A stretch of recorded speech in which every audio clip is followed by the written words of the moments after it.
Greetings, my brothers and sisters. Well, we have another episode of True History, War Stories, authentic, uncut, with no chaser. Tracy, California. I just want you to understand one thing, though.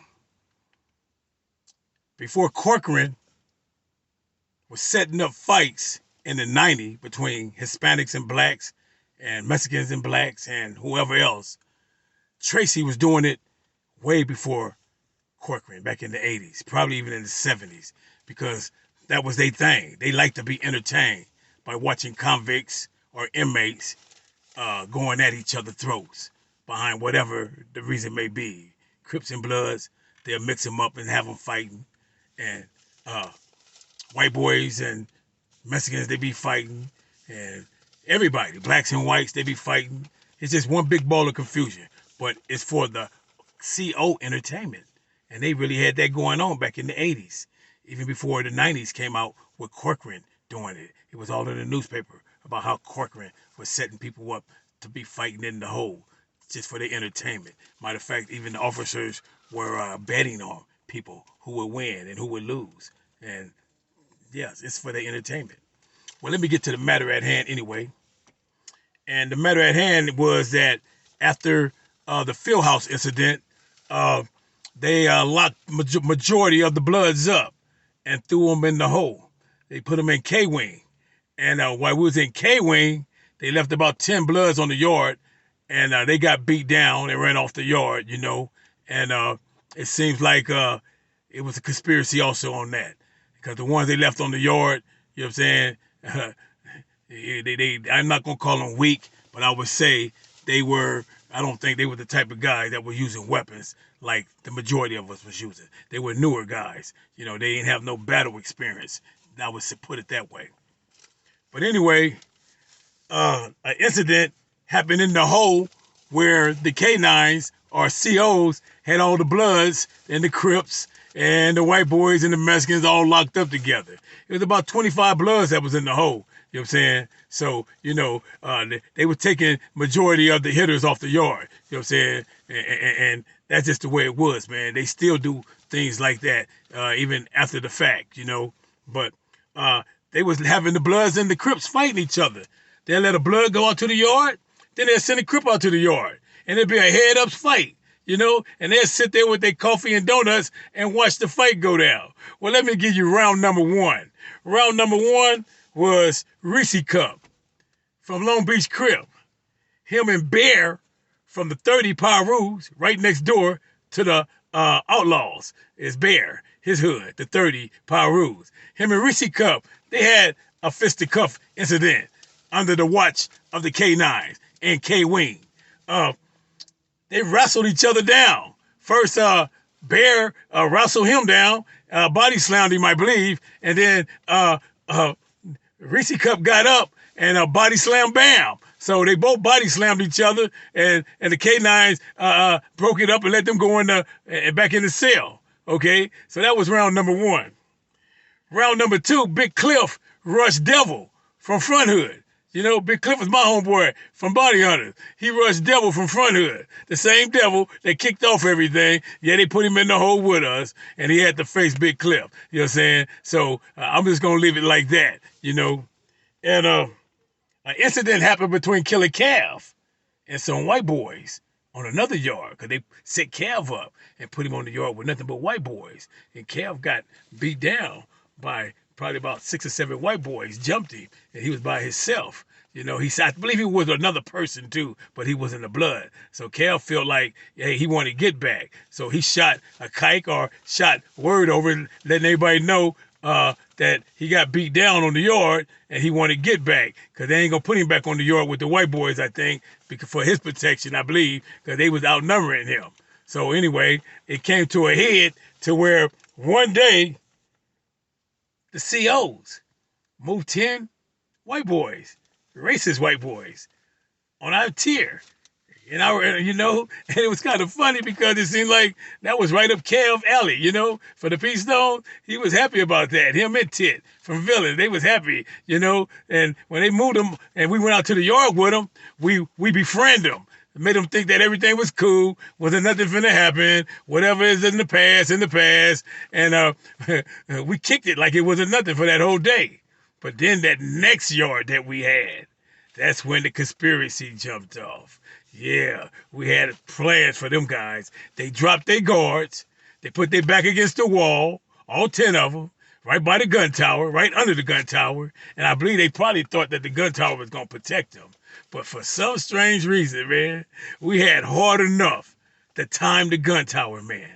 We all sat there like vultures looking at the gun tower. Soon as the gun tower turned his back 50 yards away from us, we rushed him.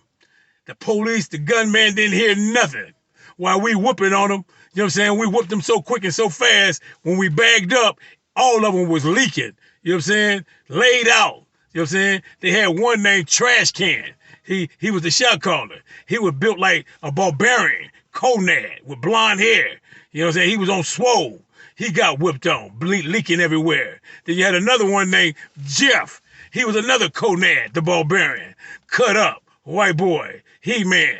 He was leaking. All of them was leaking, man. I had my red bandana on my face so I couldn't get identified because I had one in the corner working him. He got one in on me, though. I'm going to keep it real, you know what I'm saying? Because when we all bagged up and creeped back to our side, the gunman didn't even know, you know what I'm saying, that was going on. When he looked it down and saw all the white boys all beat up and everything, stumped out and everything, he ordered us to lay down. He didn't see nothing. So we went on and lay down. And I laid down next to my boy Tit. He said, Fro, you got some little blood coming out your nose, man. Wipe your nose. So I went on and wiped my nose real quick, sent a little blood on my hand. You know, it's no big deal. Hey, you got to bring it to get it. And that's how I got out. I didn't mind bringing it, you know. But anyway, the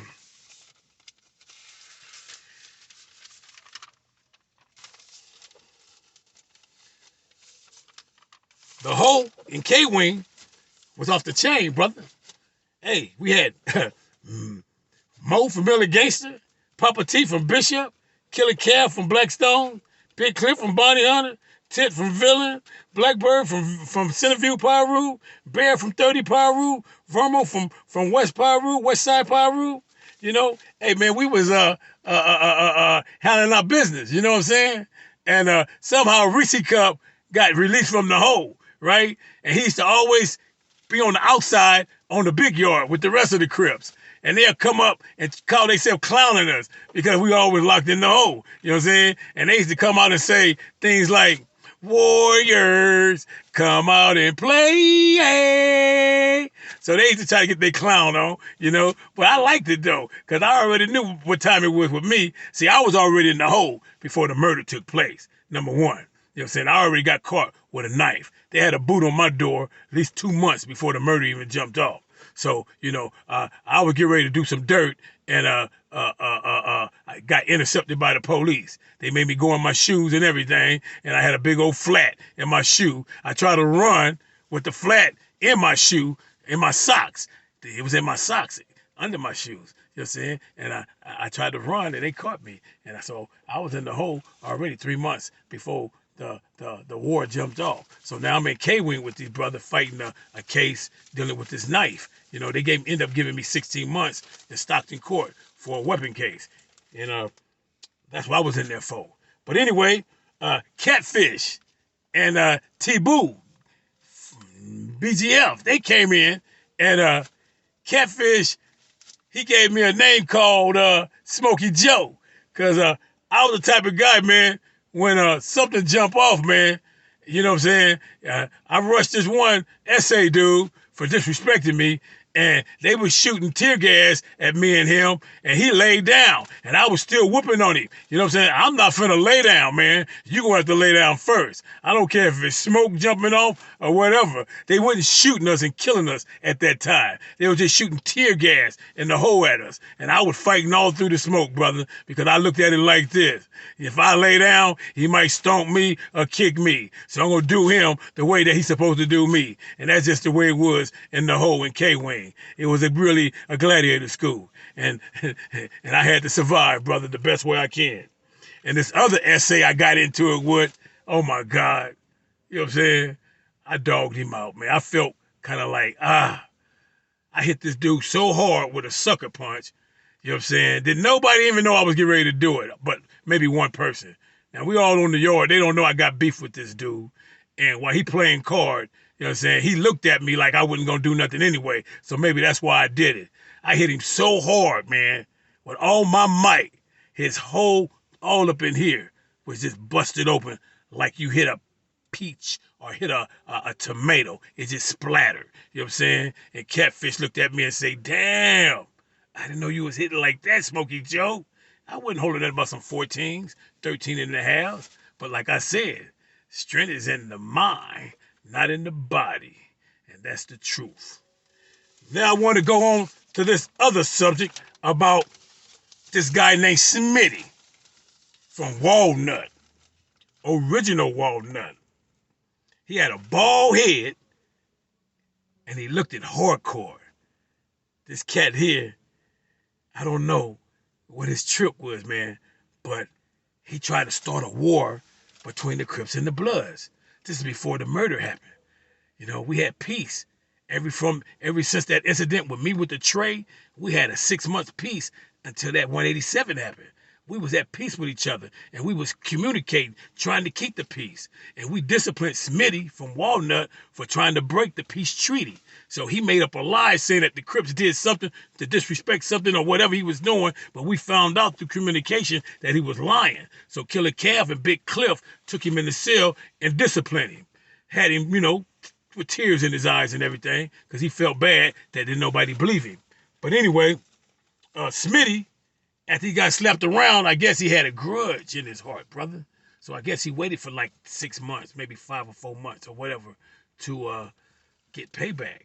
And this is what he did. He went and told the administration that Reno conspired to do that 187. And they had Reno in the hole in Folsom at the time. And so it was Smitty all along that got Reno and Big Cliff rolled up for conspiracy, because he went to the warden and talked to the warden. We got paperwork on this. We reading this. This dude had that grudge, and he got revenge for that grudge. And that's how it goes, my brother. You know, sometimes, you know, it comes with the playing field. It's part of the, as they call it, the game. It is not a game with me, but it's a game with some people. I take everything serious when it comes to my life. But anyway, it's part of come with the territory. People telling on you, man. You know, even those who you may feel won't tell, they end up telling on you. If it comes down to a life sentence, yeah, they're going to start talking if they didn't do it and you did it. And that's just the way it goes, my brother. And I'm finna tell you something else that I got caught up in. Reno have the same name I have. His last name is the same as my last name. His first initials is the first initials I have. The district attorney and the lawyers got their hands on a note that was passed around in San Quentin Hole or Folsom Hole. One of them holes, I think he got transferred from Folsom to Quentin, where the bloodlines was at the time, and he was shooting information around on the line, you know, through a line, like you a fish line. You throw a fish out and you with a bottle with a note in it, and you let people, you know, communicate like that. Man, the police intercept the line, man. And it was talking about the murder case, man. And they got that note, you know what I'm saying, ready for court on them brothers who was involved in that. And it had my last name and Reno first initials. So my name is an R and his name is Williams, you know what I'm saying? And man, oh man, they thought that I had dropped a note on them until, you know what I'm saying, we got to reading the paperwork and he found out even through the handwriting of the paperwork was Reno handwriting.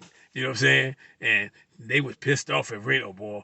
I don't never know what became of that incident with the note and the conspiracy thing, but I do know one thing for sure. All your comrades is not your comrades.